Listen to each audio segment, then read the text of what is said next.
Hai, masih bersama saya, Mr. Z, bicara. Tentu saja bicara tentang kebenaran, berdasarkan fakta, data, dan realita. Teman-teman semua sudah mengikuti ya perjalanan sidang terkait dengan kasus pemerasan dan juga tindak pidana pencucian uang dengan terdakwa Nikita Mirzani.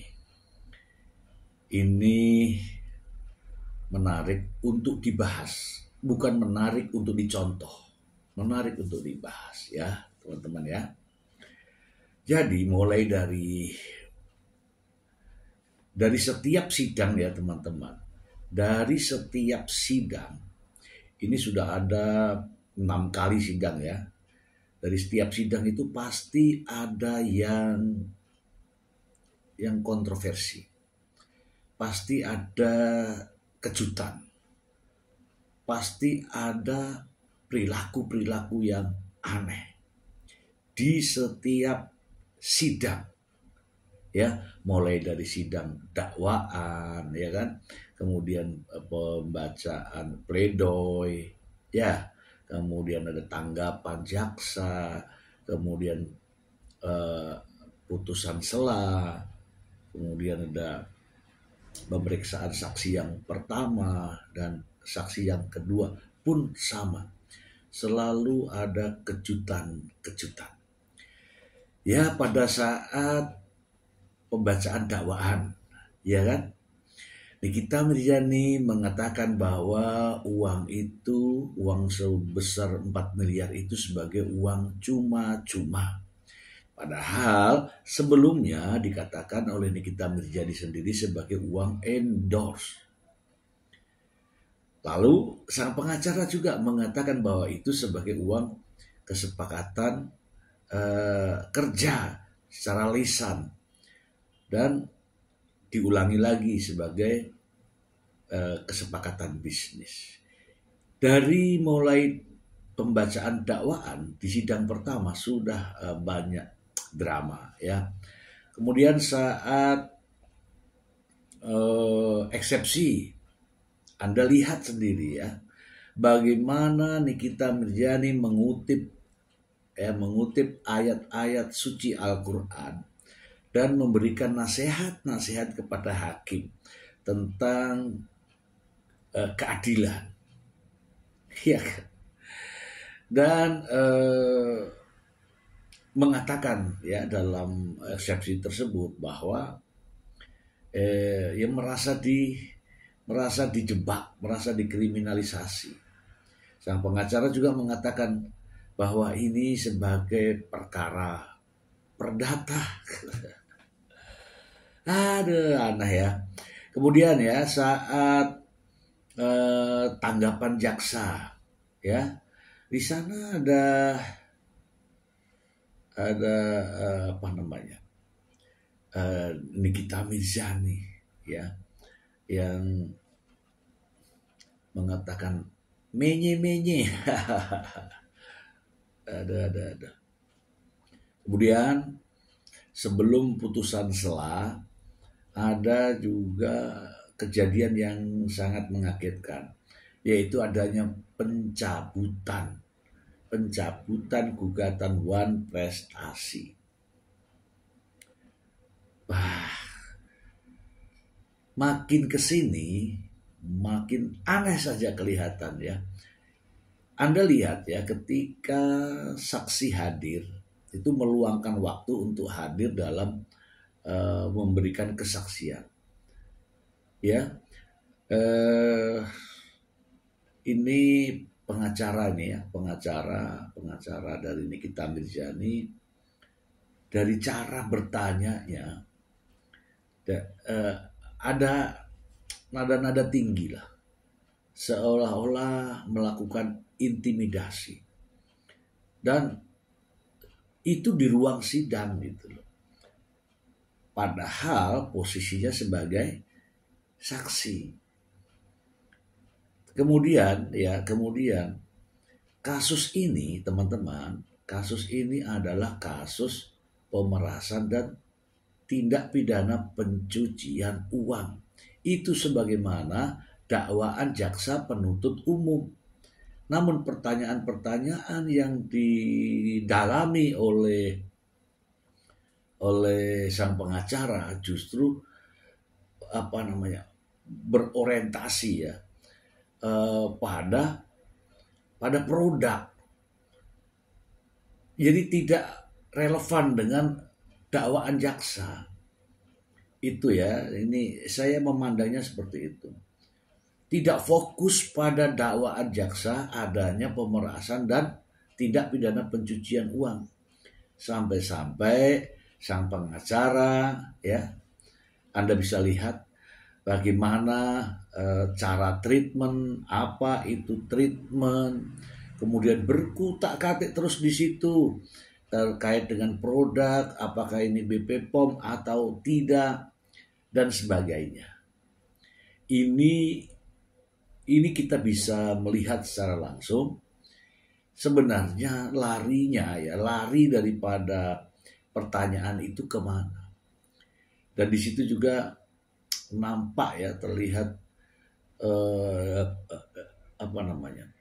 Nikita Mirzani juga seperti ingin ya menunjukkan bahwa ini produk ini bermasalah. Akhirnya apa? Lari terus ke arah fokusnya di situ. Produk BP POM, produk treatment glowing booster cell dan sebagainya itu terus. Sementara kasus ini harus melihat dari unsur-unsur pemerasan dan tindak pidana pencucian uang. Itu di sidang pemeriksaan saksi yang pertama. Kemudian sidang pemeriksaan saksi yang kedua ini lebih menarik ya, lebih menarik. Sebelumnya saya sudah menduga ya bahwa Dr. Oki Pratama ini dilema, bagaikan buah si malakama, ya kan? Mau jujur nanti ini kita menjadi berat, ya enggak? Mau tidak jujur, wong faktanya memang demikian. Dan itu terjadi teman-teman. Dari kesaksian Dr. Oki Pratama, ya ada jujurnya, tetapi ada cenderung membela kepada Nikita Mirzani. Jujurnya ya, memang benar saya berkomunikasi dengan Dr. Reza Gladys, saya juga berkomunikasi dengan Nikita Mirzani. Dan saya, ini Dr. Oki loh ya, dan saya yang memberikan nomor handphone Ismail kepada Dr. Reza Gladys. Itu benar, jujur itu, ya kan?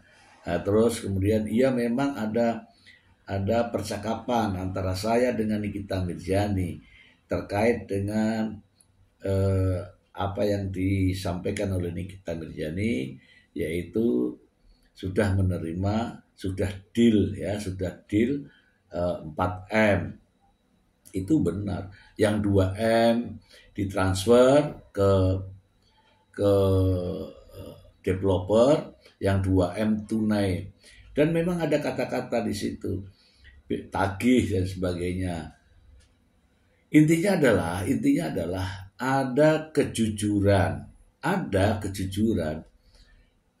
dan itu juga menyatakan bahwa dakwaan jaksa itu benar gitu loh. Ada uang yang mengalir, ada permintaan ditransfer ke rekening developer, 2 diserahkan secara tunai. Itu benar, jujur ada. Tetapi ada yang aneh. Ya mungkin ada keinginan untuk membela Nikita Mirzani dalam kesaksian tersebut, sehingga Dr. Oki mengatakan bahwa uang tersebut menurut saya endorse, ya kan? Itu juga aneh. Kemudian komunikasi tentang apa dengan Nikita Mirzani? Nikita Mirzani menyampaikan kepada saya dia mendapatkan pekerjaan. Ya, tapi ada aneh gitu loh ya, agak aneh. Kenapa? Yang tadinya mereview menjelek-jelekan produk, kenapa tiba-tiba mendapatkan pekerjaan dari orang yang dijelek-jelekan. Nah, di situ ada aneh di situ. Kemudian endorse. Kalau endorse itu untuk mereview produk. Kalau endorse itu untuk mereview produk, ya, mereview yang bagus lah tentunya. Namanya juga promosi karena sudah dibayar endorse kan gitu ya. Tetapi nyatanya bukan mereview yang baik-baik, bukan juga mempromosikan, tetapi sebaliknya. Itu apakah itu dinamakan endorse? Ya kan? Jadi lucu. Jadi kalau dianalisa ini keterangan Oki sebenarnya ada sih yang jujur, kemudian ada juga yang cenderung membela Nikita Mirzani, tetapi akhirnya juga terjebak di situ, ya. Kemudian di akhir sidang Nikita Mirzani marah-marah sampai, ya. Sebelumnya ada sang pengacara yang bertanya kepada Sheila Saukiah yang sampai begitu menggebu-gebu dengan nada yang tinggi, dengan amarah dan sebagainya. Meskipun kalau ditanya kepada sang pengacara itu nggak marah, tetapi kan ada perbedaan antara dia bertanya kepada saksi yang lain dan bertanya kepada saksi yang itu. Ada nada yang berbeda dan saya lihat mengutamakan intimidasi lah bahasanya. Kemudian menyinggung masalah Nikita Mirzani. Ya, Nikita Mirzani dari awal sidang katanya menunjukkan adanya flash disk. Kemudian di akhir sidang Nikita Mirzani ingin dan meminta kepada hakim untuk bisa diputarkan flash disk. Flash disk apa? Ada apa? Ini kan sidang pemeriksaan saksi. Ya sebaiknya nunggu pada saat pemeriksaan terdakwa. Apakah diizinkan atau tidak. Itu gambaran dan fakta yang ada di persidangan. Secara umum ya teman-teman ya, secara umum saya melihat ini saya. Jaksa melakukan dakwaannya sesuai dengan perbuatan terhadap terdakwa. Ada pemerasan dan juga ada tindak pidana pencucian uang. Dan itu didukung dengan fakta-fakta, baik itu percakapan, baik itu chat, ya kan, baik chat maupun kesaksian, ada semua. Dan ada uang yang sudah mengalir, ada uang yang sudah diterima, ada uang yang sudah dibelanjakan. Jadi unsurnya sudah masuk. Kemudian kalau saya melihat dari jaksa, ini saya melihatnya ya teman-teman, ini profesional.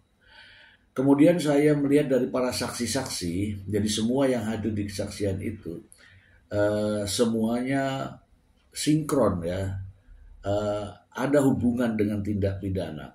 Namun ada satu saksi ya, yaitu Dr. Oki, kalau saya melihatnya meskipun membela Nikita Mirzani, namun ada blunder di sana. Dan itu juga dijelaskan, tetapi menimbulkan pertanyaan bagi hakim sendiri. Hakim juga bertanya di situ, apakah endorse ini ya kan adanya hitam putih? Tidak katanya. Lo katanya sebagai brand ambassador, kok tidak pakai hitam putih? Iya, tapi itu di klinik bukan di produk. Itu juga menimbulkan pertanyaan ya teman-teman. Dari hakim sendiri saya melihat ada ketegasan. Memang hakim yang berpengalaman ya seperti ini. Ada ketegasan. Setiap kali ada pengacara mengatakan silakan langsung kepada pertanyaannya, gitu ya. Tidak boleh mutar-mutar. Hakim menyampaikan kepada jaksa penuntut umum. Demikian juga hakim kepada pengacara. Kalau pertanyaannya tidak fokus, hakim akan menyampaikan Ayo fokus pada pertanyaan, fokus pada permasalahan. Dan itu memang tugas daripada hakim untuk menggali fakta-fakta persidangan. Nah, namun hakim nampaknya ya belum terlalu tegas ya dalam hal ini ya, ketika ada sikap-sikap yang di ruang persidangan terjadi gemuruh dan sebagainya sehingga mengganggu jalannya sidang. Jadi belum ada yang diusir dari ruang sidang ya, belum ada. Namun sudah banyak teguran-teguran terhadap pengunjung pun ditegur ya. Mau tenang di dalam atau mau keluar, mau bikin keributan atau mau keluar dan sebagainya.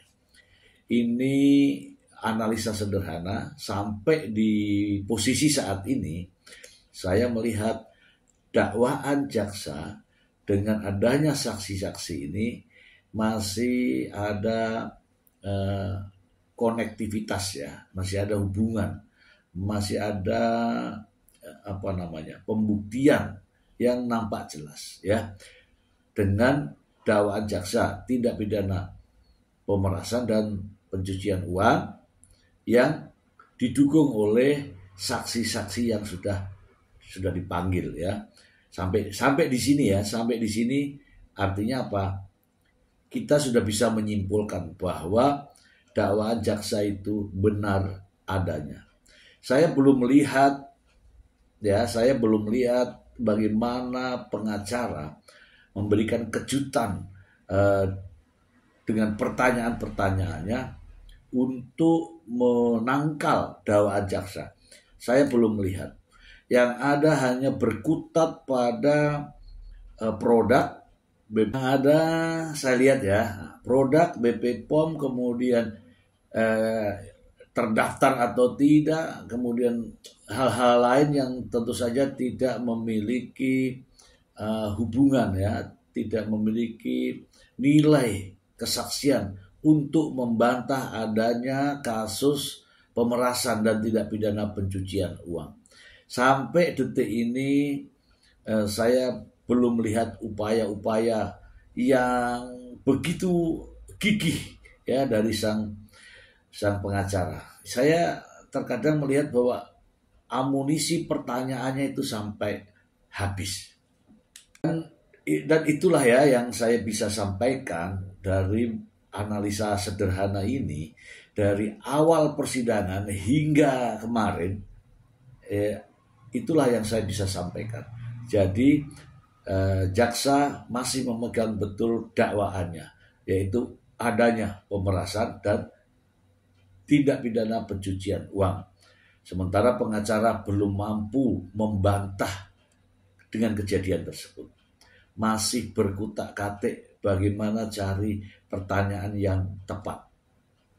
Namun belum ditemukan. Itu aja kawan-kawan, semoga bermanfaat. Terima kasih. Bye.